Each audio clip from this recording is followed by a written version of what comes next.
मागचा काळ आणि आत्ताच्या काळामध्ये तुम्हाला काय फरक वाटतो?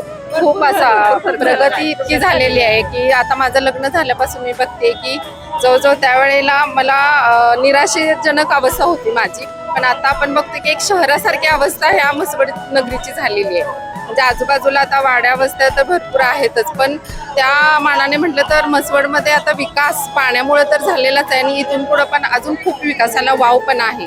आणि आमदार गोरे साहेबांनी हे खूप मोठं काम म्हणजे पाण्यासाठीचं केलेलं आहे, जेथून शेतीसाठी म्हणा किंवा शेतीचा जर विकास झाला तर सगळ्याच बाबतीत म्हणजे इकॉनॉमिकली म्हटलं तर सगळाच विकास ह्याच्यामध्ये होऊन जातो. महिलांसाठीचं खूप मोठं योगदान या भाजप सरकारनं आपल्यासाठी केलेलं आहे महिलांसाठी. महिलांसाठी तुम्हाला एक बहीण म्हणून जसं आता लाडकी बहीण म्हणून योजना त्यांनी केली, तर लाडक्या भावासाठी बहिणीचे एक कौतुकाची थाप म्हणून पण आम्ही त्यांच्या पाठीशी राहणार आहे किंवा त्यांच्या प्रगतीला आम्ही पाठबळ देणार आहे. सगळ्या बहिणीचे आशीर्वाद आहे त्यांना.